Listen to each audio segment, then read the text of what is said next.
আসসালামু আলাইকুম। আজকে আমরা আরও একটি ক্লাসের জন্য তোমাদের সামনে এসেছি। আজকে যে ক্লাসটি নিব সেটি বলার আগে তোমাদেরকে একটি প্রেক্ষাপট বলি। আমি যে ঘরে আছি এই ঘরের তাপমাত্রা কিন্তু এই মুহূর্তে ফিক্সড, ওকে। কিন্তু আমি যখন ভিতরে বাতাস নিচ্ছি তখন কিন্তু আমার ফুসফুসের উপরে একটা চাপ পড়তেছে, আবার যখন ছেড়ে দিচ্ছি তখন কিন্তু এটা কিন্তু ইজি হচ্ছে। তাহলে ঘরের তাপমাত্রা আমাদের স্থির, কিন্তু এখানে ভ্যারিয়েবলটা কি থাকতেছে? এখানে ভ্যারিয়েবল হচ্ছে আমাদের চাপ এবং তাপমাত্রা। তাহলে স্থির তাপমাত্রায় রেখে যখন অপর দুইটি চলক সেটি হচ্ছে চাপ এবং আয়তন পরিবর্তন করা হয় তখন তাদের মধ্যে মাত্রিক একটা সম্পর্ক পাওয়া যায়। এই সম্পর্ক এর মাধ্যমে আমরা একটা বিখ্যাত সূত্র পেতে পারি। তোমরা নিশ্চয়ই গেস করেছো আজকে যেটি পড়াবো সেটি হচ্ছে বয়েলের সূত্র, উচ্চ মাধ্যমিক রসায়ন, আমাদের দ্বিতীয় পত্র প্রথম যে অধ্যায়টি আছে পরিবেশ রসায়ন, তার একটা গুরুত্বপূর্ণ আমাদের সূত্র হচ্ছে বয়েলের সূত্র। তাহলে আজকে যেটি আমরা পড়াবো সেটি হচ্ছে বয়েলস ল। এখন বয়েলস ল এটি বলার আগে তোমাদেরকে আরও একটি জানাই দিই, সেটি হচ্ছে আমাদের মোট প্যারামিটার হচ্ছে 4টি প্যারামিটার। এই যে প্যারামিটার কথাগুলো বললাম, তাহলে এই প্যারামিটারগুলো কি কি আমাদের? নাম্বার 1 আমাদের মোল সংখ্যা, এটাকে আমরা n দ্বারা প্রকাশ করি। 2 নাম্বার তাপমাত্রা, এটিকে আমরা T দ্বারা প্রকাশ করি। 3 নাম্বার চাপ, এটিকে আমরা P দ্বারা প্রকাশ করি। এবং 4 নাম্বার হচ্ছে আয়তনকে আমরা V দ্বারা প্রকাশ করি। তাহলে যদি এই দুটো প্যারামিটার আমাদের স্থির হয় তাহলে আমাদের সম্পর্ক তাও থাকতেছে কোনটার উপরে? আমাদের সম্পর্ক থাকতেছে দুইটা প্যারামিটারের উপরে। তাহলে দুইটা প্যারামিটার কে কে? একটা চাপ এবং একটা হচ্ছে আয়তন।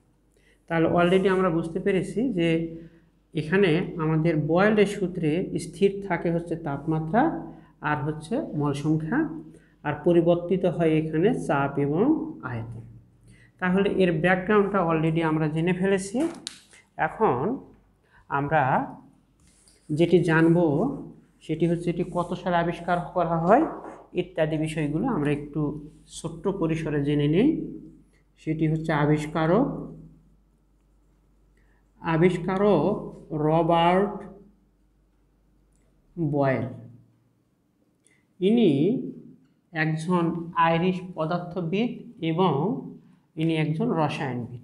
আইরিশ মানে আয়ারল্যান্ডের, আইরিশ। তোমাদেরকে আরেকটি তথ্য জানাই দিই, বিভিন্ন তথ্য অনুযায়ী আমরা আধুনিক রসায়নের যে জনক সেটি কে কে জানি। তার আগে একটা বিষয় জানাই দিই আমি, রসায়নের জনকটা কি? রসায়নের জনক হচ্ছেন জাবির ইবনে হাইয়ান। ইনি হচ্ছেন আমাদের রসায়নের জনক। রসায়নে এনার অবদান অনেক বেশি, অনেকগুলো পদার্থ তিনি তৈরি করেছেন। এখন প্রশ্ন হচ্ছে আধুনিক রসায়নের জনক কে? আধুনিক রসায়নের জনক, এইটা নিয়ে আমাদের মধ্যে অনেক মতভেদ আছে। কেউ কেউ বলেছেন যে রবার্ট বয়েল হচ্ছেন আমাদের আধুনিক রসায়নের জনক। কেউ কেউ বলেছেন জন ডাল্টন, আবার কোনো কোনো বইয়ে আমরা দেখতে পাই ল্যাভয়েশিয়ে। রবার্ট বয়েল, এই দুইজন অপর যে বিজ্ঞানী আছে, এই দুইজন বিজ্ঞানীর আগে আসলে রসায়নকে স্ট্যাবলিশ করেছেন। জন ডাল্টনের নামটা আমরা আগেকার যে সরোজকান্তি সিংহ হাজারে স্যারের যে বইটি ছিল সেই বইয়ের তথ্য অনুযায়ী পাই জন ডাল্টন হচ্ছে আধুনিক রসায়নের জনক, কিন্তু ম্যাক্সিমাম তথ্য অনুযায়ী আমরা পাই যে ল্যাভোইসিয়ে হচ্ছে আধুনিক রসায়নের জনক। তাহলে আমরা একটা বিষয় ক্লিয়ার হলাম যে আধুনিক রসায়নের জনক আসলে রবার্ট বয়েল, জন ডাল্টন এবং ল্যাভোইসিয়ে। তবে আমি ব্যক্তিগতভাবে ল্যাভোইসিয়েকে আধুনিক রসায়নের জনক হিসাবে মনে করতেছি। এখন আসি যে এইটি আসলে কত সালে এই রবার্ট বয়েল এই ল সূত্রটি তিনি আবিষ্কার করেছেন। সালটা যদি বলা হয় দুইটা আমরা পাই, একটা হচ্ছে 1660 আর একটা হচ্ছে 1662। এই সূত্রে আসলে স্থির থাকে হচ্ছে তাপমাত্রা ও মোল সংখ্যা। আসলে মোল সংখ্যা যদি আমরা না বলে যদি বলি ভর, দ্যাটস ওকে। তাহলে সেই ক্ষেত্রে সম্পর্কটা আসলে কার মধ্যে আসে? সম্পর্কটা আসে হচ্ছে আয়তন ও চাপের মধ্যে। আমরা সূত্রটি বোঝানোর আগে তোমাদেরকে একটা প্র্যাকটিক্যাল দিই। এটি হচ্ছে একটি বেলুন। এই বেলুনের উপরে যদি আমরা চাপ প্রয়োগ করি তাহলে বেলুনের আয়তনটা আস্তে আস্তে কমে যাবে। তাহলে বেলুনের আয়তন যদি কমে যায়, চাপ বৃদ্ধি করার ফলে যদি আয়তন কমে যায়, তাহলে এদের মধ্যে যে সম্পর্ক সেটি হচ্ছে ব্যস্তানুপাতিক। আসলে তাপমাত্রা স্থির রেখে যদি কোনো একটা সিস্টেমে চাপ প্রয়োগ করা হয় তাহলে তার আয়তনটা হ্রাস পায়। এটি হচ্ছে আসলে আমাদের বয়েলের সূত্র। তাহলে সূত্রটা আমরা একটু আলোচনা করি। দেখো, সূত্রটাই হচ্ছে স্থির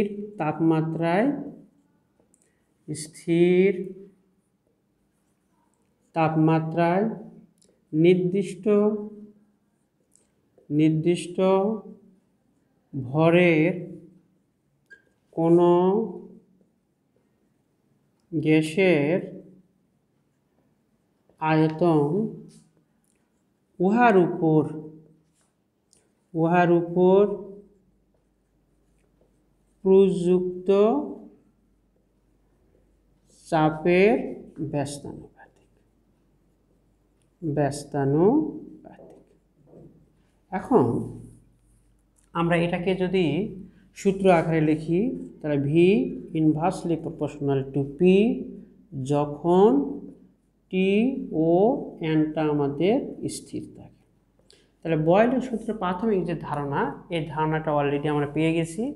এখন আমরা যেটি পড়ব সেটি হচ্ছে এর গাণিতিক যে ব্যাখ্যাটি আছে সে ব্যাখ্যাটি আমরা আলোচনা করব। তোমরা স্পষ্ট করে লিখে নাও। আশা করি তোমাদের এই পুরো বয়েলের সূত্রের A to Z আজকে আমরা আলোচনা করব ইনশাআল্লাহ।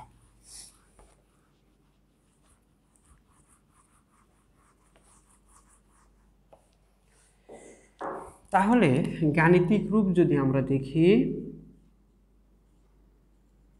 গাণিতিক রূপ, তো আমরা মনে করি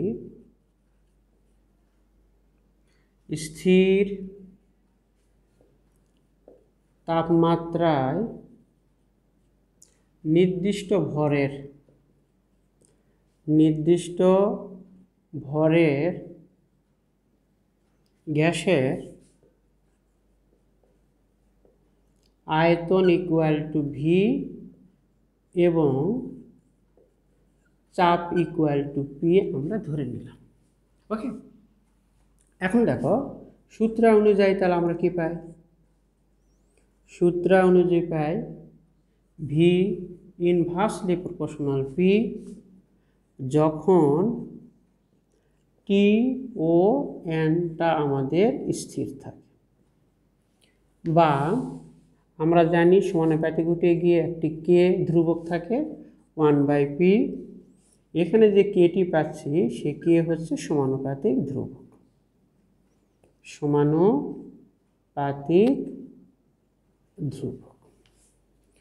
বা বজ্রগুণন যদি করি তাহলে PV equal to K.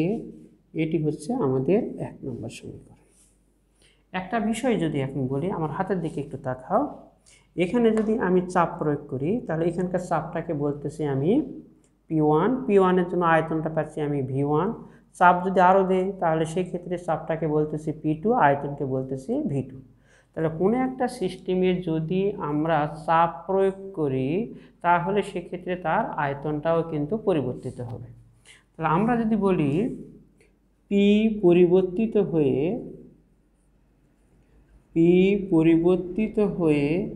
P1 O P2 যদি হয়, তাহলে P পরিবর্তিত হয়ে P1 ও P2 হলে তাহলে সেই ক্ষেত্রে ভিটা পরিবর্তিত হয়ে কি হবে, V1 ও V2 হবে। এখন আমাদের দেখো, যদি এখানে আমরা P1 করি তাহলে এটি কি হবে, V1 ইকুয়াল টু K, এটাকে 2 নম্বর সমীকরণ। তার পরবর্তীতে এটাকে P2 V2 equal to K করি, এটি হচ্ছে আমাদের 3 নম্বর সমীকরণ। তাহলে 2 এবং 3 দুটাই K পাচ্ছি, তাহলে সেক্ষেত্রে আমরা কি পাই সেটি দেখি। এখন দেখো, তাহলে P1 V1 equal to P2 V2 পাচ্ছি, এটা হচ্ছে একটা সমীকরণ। তাহলে আমরা এখানে মোট সমীকরণ পাই 3টা। কি কি সমীকরণ, সেগুলোর কাজ কি, এটা আমরা এখন একটু জেনে নিব। লক্ষ্য করো, সমীকরণগুলো আমরা পেয়েছি সমীকরণ এবং তথ্য। 1 নম্বর যে সমীকরণটা পেয়েছি V inversely proportional to P, এটি হচ্ছে আমাদের সূত্রের সমীকরণ। 2 নম্বর যেটি পেয়েছি সেটা PV ইকুয়াল টু K, এটি আমরা গ্রাফ নিয়ে কাজ করব। 3 নম্বর যে সমীকরণ সেটা P1 V1 equal to P2 V2, এই যে সমীকরণ, এই সমীকরণটি আমরা ম্যাথের জন্য কাজ করব। তাহলে বয়েলের সূত্র থেকে আমরা 3 ধরনের সমীকরণ পাই, কোনটার কাজ কি এটি আমরা অলরেডি জেনে ফেলেছি। এখন আমরা মূলত কাজ করব হচ্ছে গ্রাফ নিয়ে। তো গ্রাফ নিয়ে যাওয়ার আগে আমাদের একটি তথ্য জানতে হবে, সেটি হচ্ছে আইসোথার্ম। তাহলে আমরা এখন যে বিষয়টা নিয়ে আলোচনা করব সেটি হচ্ছে আইসোথার্ম। প্রশ্ন হচ্ছে আইসোথার্মটা কি। তো আইসোথার্মটি ব্যাখ্যা করার আগে এটা এসেছে কোথা থেকে সেটি একটু জেনে নিই। আইসো মানে হচ্ছে সেম, মানে একই, আর থার্ম শব্দের অর্থ হচ্ছে টেম্পারেচার। তাহলে সেই ক্ষেত্রে আইসোথার্ম শব্দের অর্থ হচ্ছে সেম টেম্পারেচার। এখন প্রশ্ন হচ্ছে সেম টেম্পারেচার মানে কি। সেম টেম্পারেচারের অর্থ হচ্ছে 1 নম্বর সমতাপীয় রেখা বলবো আমরা, অথবা এটিকে আমরা বলবো সমষ্ণ রেখা। এখন আইসোথার্মের সংজ্ঞা যদি আমরা বলি, বা এখান থেকে রেখা বাদ দিই আমরা, তাহলে আইসোথার্মটা কি। আইসোথার্মটা হচ্ছে স্থির তাপমাত্রায় বয়েলের সূত্র হতে, ভালো করে শুনে নেই, বয়েলের সূত্র হতে আয়তন ভার্সেস চাপ এর যে লেখচিত্র পাওয়া যায়,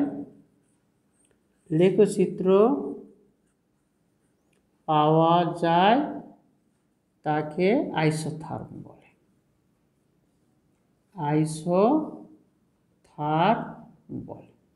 তাহলে অলরেডি আমরা আইসোথার্মটা আমরা কাকে বলে, আইসোথার্ম হচ্ছে স্থির তাপমাত্রা বয়েলের সূত্র হতে চাপ ও আয়তন এর মধ্যে যে লেখচিত্রগুলো পাই সেগুলোকে বলতেছি আমরা আইসোথার্ম। তাহলে এখান থেকে আমরা মোট কত ধরনের লেখচিত্র পাই সেটি নিয়ে আমরা আলোচনা করব। তাহলে আমরা এখন বলতেছি বয়েলের সূত্রের লেখচিত্র। দেখো, তাহলে বয়েলের সূত্রের লেখচিত্র। বয়েলের সূত্রের লেখচিত্র 1 নম্বর ভি ভার্সেস পি এর লেখচিত্র।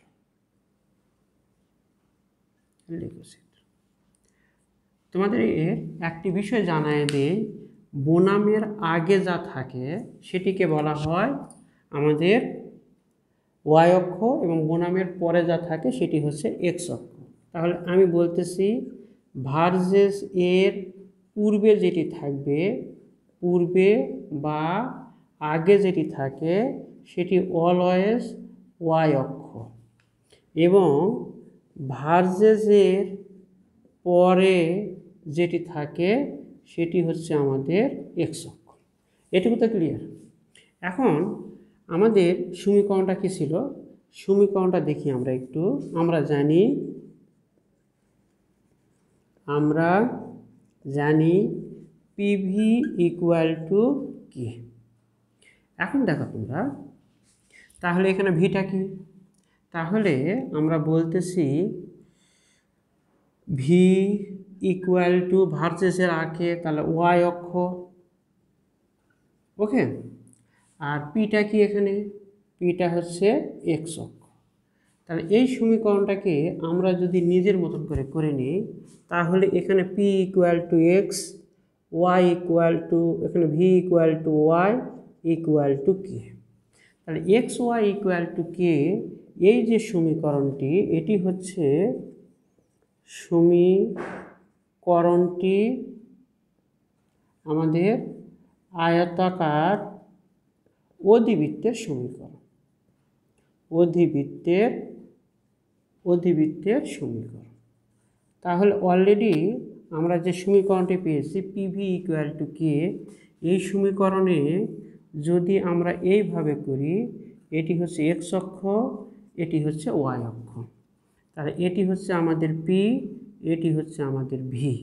তাহলে এখানে যদি প্লট করি, তাহলে সেখানে যে সমীকরণটি পাবো সেই সমীকরণটি হচ্ছে আমাদের এরকম, অর্থাৎ আয়তাকার আমাদের অধিবৃত্তের সমীকরণ।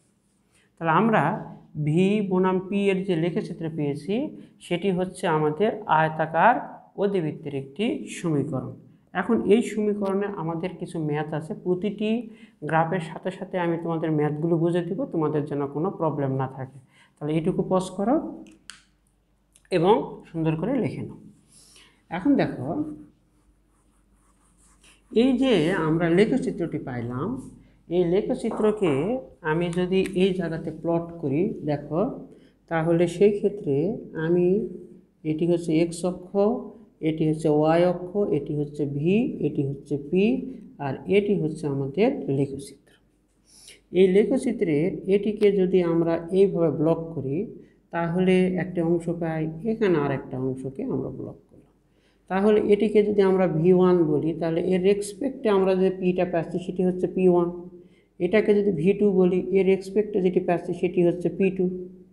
এখন দেখি আমরা এখানে এই যে প্রাথমিক অবস্থাটাকে আমি কালো কালি দ্বারা ব্লক করে দিলাম, আর যেটি দ্বিতীয় অবস্থায়, পরিবর্তিত অবস্থায়, সেটি হচ্ছে এইটুকু অংশে আমি করে দিলাম।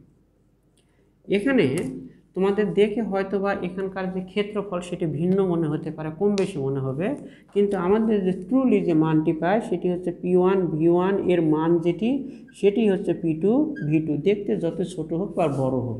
তাহলে আমরা এইটার উপর বেস করে একটি অঙ্ক নিই। দেখো, এখানে আমরা যদি মানটা বসায় দিই, সেটি হচ্ছে আমাদের এক্স অক্ষ, এটি হচ্ছে ওয়াই অক্ষ, আর এটি হচ্ছে আমাদের আয়তাকার অধিবৃত্ত। তাহলে এখানে আমি মানগুলো একটু বসে দেই। এই মানটাকে যদি আমি বলি 20 লিটার, আর এটিকে আমি হোয়াট দিয়ে রাখলাম, এখানে আর একটা মান নিলাম, সেই মানটা হচ্ছে আয়তন যদি এখানে 10 লিটার, আর এখানে দিলাম হচ্ছে আমি 5 ATM। তাহলে এই মানটা আমাদের কত আসবে? তাহলে আমরা কি জানি পি1 ভি1 ইকুয়াল টু পি2 ভি2। তাহলে সাইড নোট যদি করি আমরা, তাহলে সেই ক্ষেত্রে আমরা পাচ্ছি পি1 এর মানটি আমাদের হোয়াট, ভি1 এর মানটা আমরা কত পেয়েছি, ভি1 এর মানটা হচ্ছে আমাদের 20 লিটার, পি2 এর মানটা কত পেয়েছি এখানে 5 ATM, তার পরবর্তীতে ভি2 এর মানটা আমরা এখান থেকে পেয়েছি 10 লিটার, তাহলে 10 লিটার। তাহলে এখান থেকে যদি আমরা পি1 এর মানটা বের করি, P two V two by V one equal P টুর মান আমাদের কত, পি টুর মান হচ্ছে 5 গুণ আমাদের 10/20, তার মানে সেক্ষেত্রে হচ্ছে 2.5 ATM। তাহলে এখান থেকে অলরেডি যে মানটি পাইলাম সেটি হচ্ছে 2.5 ATM। তাহলে এরকম গ্রাফ দিয়ে কিন্তু অলরেডি আমরা অঙ্কগুলো করতে পারি। যে কোনো 3টা ভ্যালু দেওয়া থাকবে, অপর ভ্যালু তোমরা এই সূত্র দ্বারা কিন্তু ইজিলি বের করতে পারবে। তাহলে একটা কিন্তু আমাদের লেখচিত্র হয়ে গেল, আরও 2টা লেখচিত্র আছে, 2টা লেখচিত্র আমরা আস্তে আস্তে করব, তোমরা তুলে নাও। ওকে, পরের যে লেখচিত্রটা আসতেছে সেটি আরও ইজি তোমাদের কাছে। দেখি কিভাবে এই লেখচিত্রটা করা যায়। নাম্বার 2 নাম্বার যে লেখচিত্র সেটি হচ্ছে ভি ভার্সেস 1/p এর লেখচিত্র।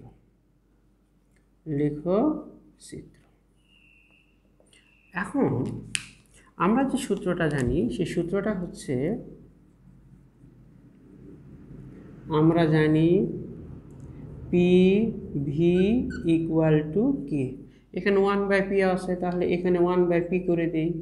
তাহলে এখানে কে দিলাম, আর এটি হচ্ছে 1/p। সাইড নোট, আমরা জানি ভার্সেসের পূর্বে যা থাকে সেটি হচ্ছে আমাদের ওয়াই অক্ষ। তাহলে এখানে ভি ইকুয়াল টু হচ্ছে ওয়াই অক্ষ, আর 1/p যেটি সেটিকে আমরা বলতেছি এক্স অক্ষ। এখন এই যে সমীকরণটি আছে, এই সমীকরণকে যদি আমরা ওইটার সঙ্গে মিলে নিই তাহলে এখানে কি পাই, ভি ইকুয়াল টু কী পাচ্ছি দেখো তো, ভি ইকুয়াল টু পাচ্ছি ওয়াই, আর কেটাকে যদি আমরা বলি কোনো একটা ধ্রুবক এম, আর 1/p কে বলতেছি এক্স, এই Y equal to M X, এটা কি সমীকরণ, এটি হচ্ছে মূল বিন্দুগামী সরলরেখা। মূল বিন্দুগামী সরলরেখার সমীকরণ, এটি তোমরা জিওমেট্রি থেকে শিখেছ। তাহলে আমরা বলতে পারি এটি হচ্ছে মূল বিন্দুগামী সরলরেখা। তাহলে সেই ক্ষেত্রে আমরা যদি এটাকে যদি গ্রাফিক্যালি দেখায়, এক্স ওয়াই অক্ষ, ওয়াইটাকে বলতেছি এখানে ভি, আর এটিকে বলতেছি 1/p, তাহলে সেক্ষেত্রে পাবো মূল বিন্দুগামী সরলরেখা। এই মূল বিন্দুগামী সরলরেখা এটিকে বলতেছি আমরা ঢাল ইকুয়াল টু কে অথবা এম। তাহলে আমরা অলরেডি বুঝতে পেরেছি যে এখান থেকে সমীকরণটা আমাদের কি আসে। তাহলে এটার ক্ষেত্রে আমরা ম্যাথটা করি। তাহলে ম্যাথ করার জন্য তোমাদের কাছে যদি ক্যালকুলেটর থাকে ক্যালকুলেটরটা বের করো, আমরা একে একে অঙ্কগুলো দেখে দিই।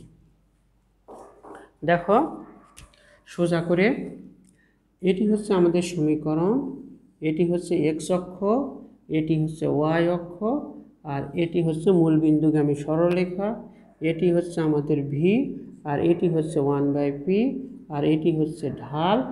দেওয়া আছে ঢাল ইকুয়াল টু 10 একক। এখন প্রশ্ন হচ্ছে, যদি চাপ ইকুয়াল 2 ATM হয় তাহলে ভি ইকুয়াল টু হোয়াট। এখন দেখো আমরা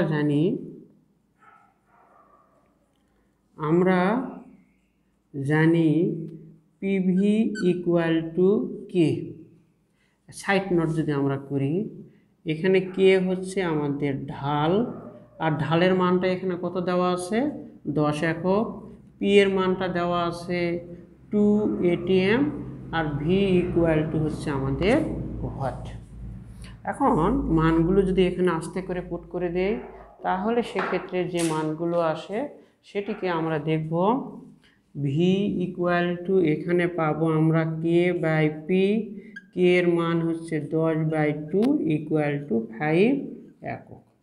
এটি হচ্ছে আমাদের অ্যান্সার। আশা করি বুঝতে পেরেছি। এখন আর একটা লেখচিত্র আছে, সেই লেখচিত্রটা আমরা দেখব। 3 নম্বর লেখচিত্র, সেই লেখচিত্রটা হচ্ছে পিভি বনাম পি এর লেখচিত্র। দেখি এই সমীকরণটাকে আমরা বা লেখচিত্রকে আমরা কিভাবে ড্র করতে পারি। সাইড নোটগুলো একে একে করে দেখো কীরকম লাগে। এখন এটি হচ্ছে আমরা জানি যে PV equal to K, side note, ভার্সেসের পূর্বে যা থাকে সেটি পিভি ইকুয়াল টু, তাহলে ভার্সেসের পূর্বে যেটি থাকে সেটি হচ্ছে ওয়াই অক্ষ। এখানে এটা যদি আমাদের ওয়াই অক্ষ হয়, এটা ওয়াই অক্ষ, তাহলে কিন্তু এখানে এক্স অক্ষের মান কিন্তু দেওয়া নাই, এক্স অক্ষের মানটা কিন্তু আমাদের নেই। তাহলে এটিকে আমরা একটা কনস্ট্যান্ট বি ধরি, তাহলে সেই ক্ষেত্রে ওয়াই ইকুয়াল টু বি, এটি হচ্ছে এক্স অক্ষের সমান্তরাল রেখার সমীকরণ। এক্স অক্ষের সমান্তরাল রেখার এটি হচ্ছে একটি সমীকরণ। তাহলে সেই ক্ষেত্রে আমরা যে সমীকরণটি পাচ্ছি সেটা কীরকম দেখি। এটি হচ্ছে এক্স অক্ষ আর এটি হচ্ছে আমাদের ওয়াই অক্ষ, এটি হচ্ছে পিভি আর এটি হচ্ছে আমাদের পি। তাহলে সেই ক্ষেত্রে আমরা যে সমীকরণটি পাবো সেটি হচ্ছে এক্স অক্ষের সমান্তরাল পাবো। এটি কিন্তু আইডিয়াল গ্যাসের ক্ষেত্রে কিন্তু আমরা বলতে পারি।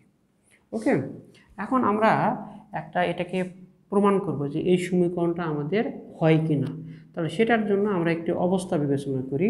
লক্ষ্য করো অবস্থাটা, এখানে আমরা নেই প্রথম অবস্থা, এখানে নেই দ্বিতীয় অবস্থা, এখানে নেই তৃতীয় অবস্থা, এখানে নিলাম চতুর্থ অবস্থা। এখানে আমরা দিলাম চাপ। চাপের মান যদি 1 ATM করা হয় তাহলে কোনো একটা সিস্টেমের আয়তন ধরলাম আমরা 40 লিটার, এটা আমরা ধরে নিলাম। এখন চাপ যদি আমরা 2 ATM করি তাহলে সেই ক্ষেত্রে এর আয়তন হবে 20 লিটার। চাপ যদি 5 ATM যদি আমরা করি তাহলে সেক্ষেত্রে আয়তন হবে আমাদের 8 লিটার। চাপ যদি 10 ATM করি তাহলে সেক্ষেত্রে আয়তন হবে 4 লিটার। তাহলে এখন আমাদের পিভি এর মানটা কত আসবে? এটা দিয়ে গুণ করলে আসতেছে 40, এটা দিয়ে গুণ করলে আসে 40, 5 আসতে 40, 4 10 40। এখন আসে এই জায়গাতে পি এর মানগুলো আমরা কত ধরেছি, এটি হচ্ছে 1 2 3 4 5 6 7 8 9 10, এটা 1 2 3 4 5 6 7 8 9 10। এখন 1 যদি আমরা চাপ বসায় ফেলি তাহলে পিভি এর মানটা কত আসে? তাহলে এটাকে বলি আমরা এরকম 1 2 3 4, তাহলে এটা 10, এটি 20, এটি 30, এটি 40। তাহলে 1 যদি চাপ বসায় তাহলে আয়তন পাচ্ছি আমরা কত? 40। আবার যদি আমরা চাপ যদি 2 ATM করি তাহলে পিভি এর মানও কিন্তু আমাদের 40। আবার যদি 5 যদি নেই তাহলেও কিন্তু আমাদের 40, 10 যদি নেই তাহলেও 40। এটা যদি যোগ করে দেয় তাহলে কি প্যারালাল হয়? কার? এক্স অক্ষের আমাদের সমান্তরাল হয়। তাহলে সেক্ষেত্রে আমরা বললাম যে পিভি বনাম পি এর লেখচিত্র অলওয়েজ যেটি আসবে সেটি হচ্ছে এক্স অক্ষের আমাদের সমান্তরাল আসবে। আশা করি তোমরা বুঝেছো। আমরা একটা অঙ্ক দিয়ে এই জিনিসটাকে আরও জাস্টিফাই করব। অঙ্কটা হচ্ছে, দেখো যে অঙ্কটি করাবো এই অঙ্কটি এসেছে ঢাকা বোর্ড 2016-তে এসেছে।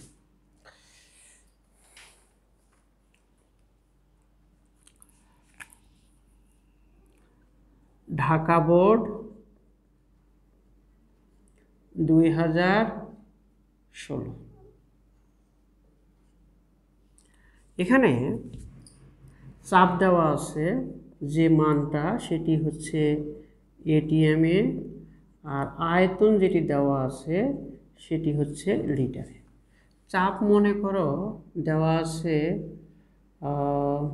0.25, আয়তন হচ্ছে 2.80, চাপ দেওয়া আছে 0.5 1.40, চাপ দেওয়া আছে 0.75 আর 0.93। এখন বলছে যে প্রদত্ত ডাটাগুলো কোন সূত্রকে সমর্থন করে। তাহলে প্রশ্নটা হচ্ছে প্রদত্ত ডাটা বা উপাত্তগুলো কোন সূত্রকে সমর্থন করে, কোন সূত্রকে সমর্থন করে, এটিকে বিশ্লেষণ করো। তাহলে আরও একটি দেওয়া আছে 0 ডিগ্রি সেলসিয়াস তাপমাত্রায়। বলছে 0 ডিগ্রি সেলসিয়াস তাপমাত্রায় প্রদত্ত ডাটাগুলো কোন সূত্রকে সমর্থন করে, এটা তোমরা বিশ্লেষণ করো। তাহলে আমরা কিছু ক্লু এখান থেকে পাই কিনা দেখি। এখন তাপমাত্রাটা এখানে কত বলো তো? তাপমাত্রাটা হচ্ছে 0 ডিগ্রি সেলসিয়াস, 0 ডিগ্রি সেলসিয়াস, এবং সেটি হচ্ছে স্থির। তাহলে তোমাদেরকে আগেই বলে নিই, তাপমাত্রা স্থির রেখে যে প্রক্রিয়াটি প্রথমে করেছিলাম তার নামটা কি? বয়েলের সূত্র। বয়েলের সূত্রের আমাদের সম্পর্কটা কি? সম্পর্কটা দেখো তো, এখানে কি আছে? চাপ এবং আয়তন। তাহলে পি ও ভি এর মধ্যে সম্পর্ক আছে। চাপ এবং আয়তনের মধ্যে যে সম্পর্কটা, সেই সম্পর্কটা কি সম্পর্ক? সেটি হচ্ছে আমাদের বয়েলের সূত্রের সম্পর্ক। আমরা এই অঙ্কটা করার জন্য প্রথম থেকে আমরা শুরু করব। মানগুলো আমি মিশে দিই, তোমরা একটু মনে রাখবা, দেখি অঙ্কটা কী সেন্সে আমরা করতে পারি। তাহলে আমরা বুঝলাম যে এটি হচ্ছে একটি বয়েলের সূত্র। ওকে, তাহলে প্রথমে তোমাদের যে কাজটি করতে হবে, সে কাজটা হচ্ছে তোমাদের বলতে হবে যে বয়েলের সূত্র হতে যেটি পায় সেটি আসলে কি? ভি ইনভার্সলি প্রপোর্শনাল পি, যখন টি ও এনটা হচ্ছে আমাদের স্থির। এইভাবে যদি করার পরে আমরা একটা সমীকরণ P1 V1 equal to P2 V2 equal to P3 V3 equal to K, এরকম একটা প্রথমে এসে আমরা করেছিলাম গাণিতিক রূপ, ওই পর্যন্ত তোমরা নেমে নিয়ে আসবে। এখন যে কাজটা করতে হবে, এখন P1 V1 equal to P1 এর মানটা আমাদের কত ছিল? 0.25, V1 এর মান ছিল 2.80, গুণ করলে আসে 0.7। P2 মানটা কত? P2 মানটা হচ্ছে 0.5, আর V এর মানটা হচ্ছে 1.40, গুণ করলে 0.7। P3 এবং V3 এর ক্ষেত্রে 0.75 গুণ 0.93 ইকুয়াল টু 0.7। এখন আমরা যে মানটি পাচ্ছি দেখো, P1 V1 equal to P2 V2 equal to P3 V3 equal to 0.7, এই মানটা কিন্তু স্থির, কারণ সবগুলোর ক্ষেত্রে একই। তাহলে এখান থেকে আমরা যে সমীকরণটি পাই, সেই সমীকরণটাকে যদি আমরা একটু উপরে লিখি তাহলে সেক্ষেত্রে কি হয় দেখো। তাহলে এই সমীকরণ থেকে আমরা যেটি পাবো সেটি হচ্ছে আমাদের পি ভি ইকুয়াল টু কে, কারণ কে হচ্ছে সমান।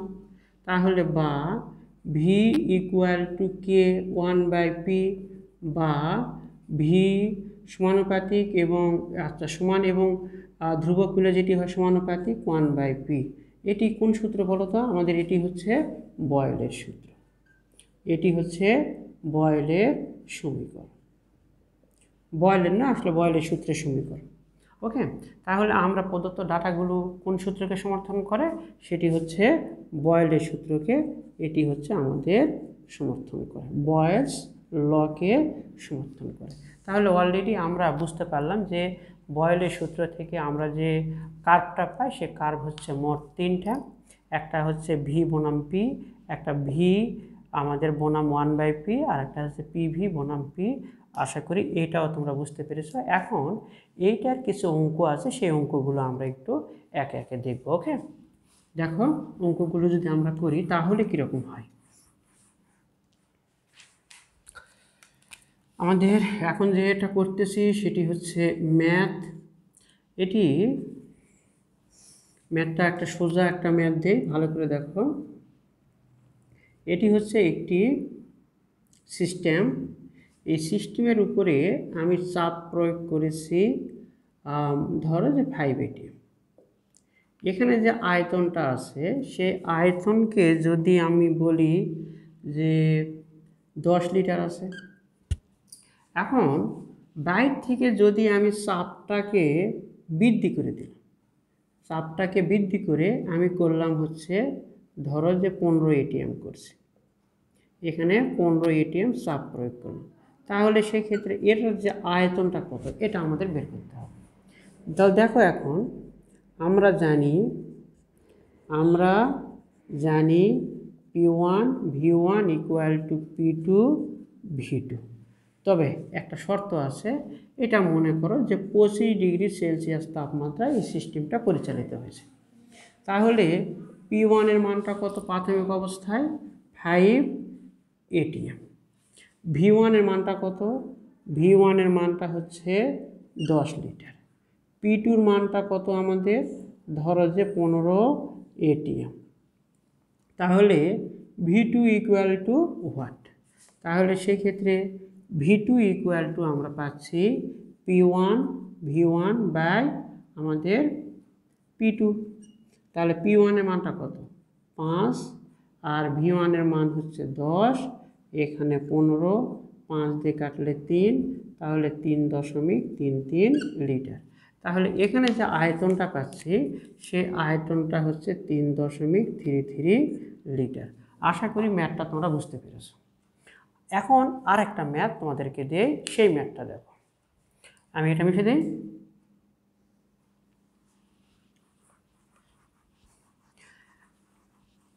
ম্যাথ 2, দেখো ম্যাথ 2টা একটু তোমাদের জন্য কঠিন লাগতে পারে, কিন্তু এটা যে খুব আহামরি কঠিন তা কিন্তু নয়।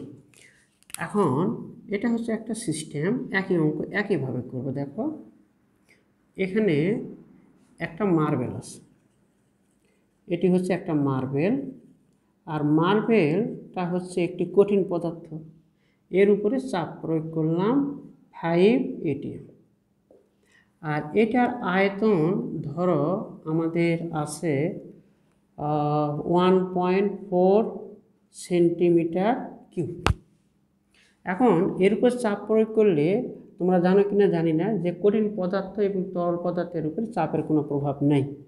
এখন এইটার চাপ যদি আমি বৃদ্ধি করে 3 গুণ করি, তার মানে এখানকার চাপ যেটা এখন দিচ্ছি সেটি হচ্ছে 15 ATM, এবং এখানে চাপ প্রয়োগ করার ফলে এর যে আয়তনটা আসলো সেটি হচ্ছে 0.8 সেন্টিমিটার কিউব। তাহলে যে প্রশ্নটা হচ্ছে যে এই মার্বেলটার আয়তনটা কত, তাহলে প্রশ্নটা হচ্ছে আমাদের প্রশ্ন মার্বেলের আয়তনটা কত। মার্বেলের আয়তন equal to what? Side note একটু করি। দেখো আমরা মার্বেলের যে আয়তন সেটিকে আমরা আগে ধরে নিই। মার্বেলের আয়তন equal to x centimetre cube. তো কঠিন পদার্থ এবং তরল পদার্থের উপরে চাপের কোনো যদি প্রভাব না থাকে, তাহলে সেই ক্ষেত্রে P1 এর মানটা কত আমাদের? P1 এর মান হচ্ছে 5 ATM। তাহলে এখানে গ্যাস ওই অবস্থায় আমাদের গ্যাস কতটুকু ছিল? আমাদের ছিল হচ্ছে 1.4, আর এখানকার এক্সটাকে আমরা বাদ দিয়ে দিলাম। তাহলে এই পুরা পাত্র থেকে এইটুকু যদি বাদ দেওয়া হয় মার্বেলে, তাহলে বাকিটুকু কী আছে? গ্যাস আছে। তাহলে সেক্ষেত্রে P2 এর মানটা কত? P2 এর মান হচ্ছে 15 ATM। তাহলে V2 এর মানটা কত? তাহলে আয়তন কত পেয়েছি আমরা? 0.8। 0.8 এর মধ্যে এই মার্বেলটাকে যদি আমরা বাদ দেই, তাহলে সেক্ষেত্রে আসে সেন্টিমিটার কিউব। তাহলে আমরা সেক্ষেত্রে আমরা যদি লিখি, তাহলে আমরা জানি P1 V1 equal to P2 V2, বা P1 এর মানটা কত?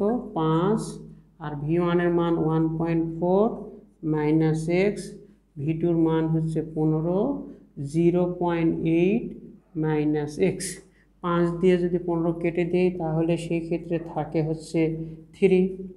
তাহলে সেই ক্ষেত্রে 3 0.8 মাইনাস x, তাহলে 1.4 x, 3 8 24 মাইনাস 3x। আমি উপরে অঙ্কটা একটু মিশে দেই, তাহলে সেক্ষেত্রে তোমরা একটু তুলে নাও। দেখো তাহলে এই মাইনাসটা এই পাশে আসলে 2x ইকুয়াল টু, এটা এই পাশে গেলে আসে 1, তাহলে x equal to 0.5 centimetre cube. এটি হচ্ছে আমাদের আয়তন। তাহলে সেই ক্ষেত্রে এই মার্বেলের যে আয়তনটা পাইলাম সেটি হচ্ছে 0.4 সেন্টিমিটার কিউব। আশা করি অঙ্কটা তোমরা বুঝতে পেরেছ। আমরা এখন ছোট্ট একটা বিষয় নিয়ে আলোচনা করে আজকের যে আমাদের যে বয়েলের যে লটা ছিল সেটি আমরা শেষ করব, যে বয়েলের লটে আমাদের কোন কোন ক্ষেত্রে প্রযোজ্য এবং কোন কোন ক্ষেত্রে আমাদের প্রযোজ্য নয়। তাহলে বয়েলের সূত্র আমরা যদি প্রযোজ্য বলি, প্রযোজ্যতা 1 নাম্বার, এটি হচ্ছে উচ্চ তাপমাত্রায়, উচ্চ তাপমাত্রায় এবং নিম্ন চাপে শুধু এই সূত্রটা আমাদের সমর্থন করে। 2 নাম্বার, যে সকল মৌলিক অণু রয়ে গেছে সেগুলো, যেমন নাইট্রোজেন, তার পরবর্তীতে অক্সিজেন, হাইড্রোজেন, তার পরবর্তীতে নিষ্ক্রিয় গ্যাস, যে সকল আছে নিষ্ক্রিয় গ্যাস এই সূত্র মেনে চলে, এই সূত্র মেনে চলে। তাহলে প্রযোজ্য নয় কোন কোন ক্ষেত্রে? প্রযোজ্য নয় 1 নাম্বার, যে সকল গ্যাস পরস্পরের সাথে যুক্ত হয়ে ডাইমার গঠন করে সেই সকল গ্যাসের ক্ষেত্রে এই সূত্রটা প্রযোজ্য নয়। ডাইমার এর ক্ষেত্রে প্রযোজ্য, ডাইমারের ক্ষেত্রে প্রযোজ্য নয়। আরেকটা আছে বিষম অণু, যেগুলো সেই সকল অণু, যেমন ammonia, sulphur dioxide, carbon dioxide, sulphur dioxide, hydrogen sulphide ইত্যাদি যে সকল আছে এই সকল গ্যাসের ক্ষেত্রে এই সূত্রটা কিন্তু আমাদের প্রযোজ্য নয়। তাহলে এতক্ষণ পর্যন্ত তোমাদেরকে বয়েলের সূত্রের আবিষ্কার, আমাদের বাস্তব জীবনে এর কী কী প্রয়োজন আছে, সেই প্রয়োজনটা হচ্ছে আমরা যে শ্বাস প্রশ্বাস ক্রিয়াটা চালাই এটি আসলে মূলত বয়েলের সূত্র দ্বারাই পরিচালিত হয়। তার পরবর্তী বয়েলের সূত্র কাকে বলা হয়, বয়েলের সূত্রের যে গাণিতিক রূপ, লেখচিত্র, আইসোথার্ম, তারপরে অঙ্ক এবং শেষে এর সীমাবদ্ধতা বা প্রযোজ্যতা আলোচনা করা হলো। তা আজকে এই পর্যন্তই। তোমাদের সকলকে ধন্যবাদ। আবার দেখা হবে নতুন কোনো ভিডিওতে। সেই পর্যন্ত সকলে আমরা ভালো থাকি। আসসালামু আলাইকুম।